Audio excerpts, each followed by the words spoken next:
मैं आप सभी को सुस्वागतम। जी हाँ, अभी नया साल का यानी नया साल 2024 का हार्दिक शुभकामनाएं के साथ शुरू कर रहा हूँ। आज हम लोगों का एक विशेष प्रतिवेदन विज्ञान संबंधित। अभिनव क्वांटम प्रेरित इमेजिंग तकनीक कम रोशनी की स्थिति में उत्कृष्टता प्राप्त करती है, जो चिकित्सा इमेजिंग और कला संरक्षण में नई संभावनाएं प्रदान करती है।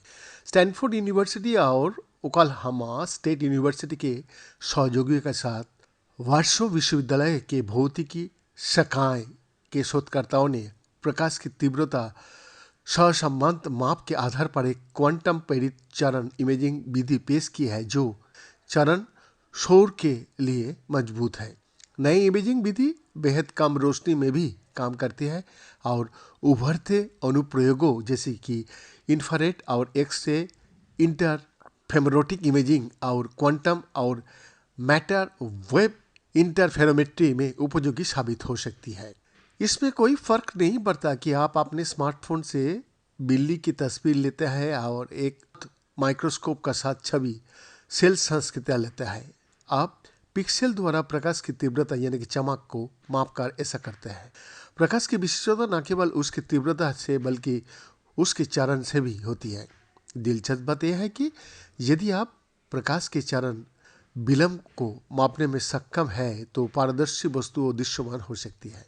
चरण कॉन्ट्रास्ट माइक्रोस्कोपी, जिसके लिए फ्रिट्ज जर्निक को 1953 में नोबेल पुरस्कार मिला, उन्होंने विभिन्न पारदर्शी और ऑप्टिकली पतले नमूने की उच्च रेजोल्यूशन छवियां प्राप्त करने की संभावना के कारण बायोमेडिकल इमेजिंग में क्रांति लाई थी।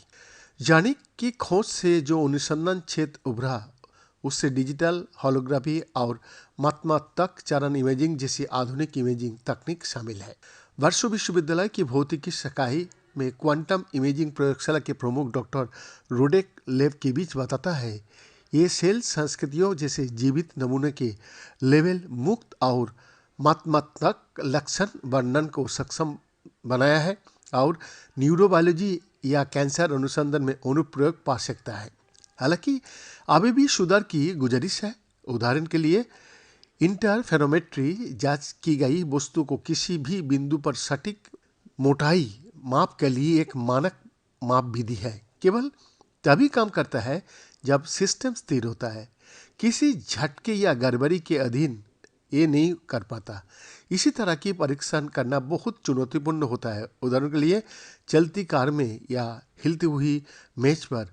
वार्सो विश्वविद्यालय की भौतिकी शाखा में डॉक्टरेट छात्र जेरेजी जुनिवेस ये बताया।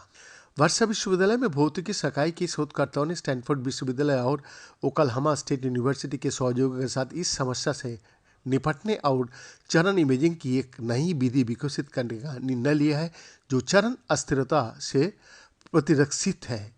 उनके शोध के नतीजे प्रतिष्ठित जर्नल साइंस एडवांस में प्रकाशित हुए। शोधकर्ताओं को नए तकनीक का विचार कैसे आया? पहले से ही 60 के दशक में लियोनार्ड मंडल और उनके समूहों ने प्रदर्शित किया था कि भले ही हस्तक्षेप तीव्रता में पता लगाने में योग्य नहीं है, फिर भी सहसंबंध इसकी उपस्थिति को प्रकट कर सकता है।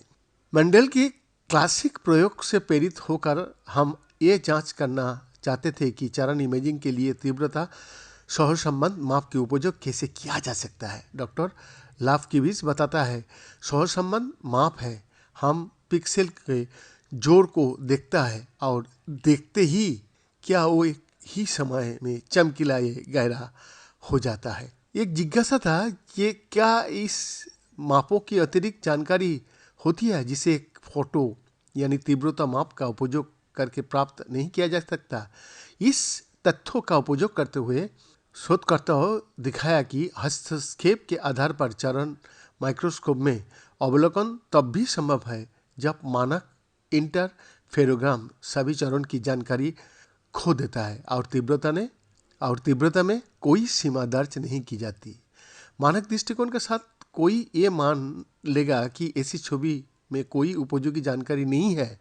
हालांकि ये पता चला है कि जानकारी सहसंबंध में छिपी हुई है और किसी वस्तु की कई स्वतंत्र तस्वीरों का विश्लेषण करके इसे पुनर्प्राप्त किया जा सकता है, जिससे हमें सही इंटरफेरोग्राम प्राप्त करने की अनुमति मिलता है। भले ही शोध के कारण सामान्य हस्तक्षेप का पता नहीं चल पाता, परंतु लाभ के बीच का ये विश्वास है कि आने वाले काल में ये बहुत फायदेमंद होगा मेडिकल साइंस और औद्योगिक क्षेत्र में। बीएन का रिपोर्ट।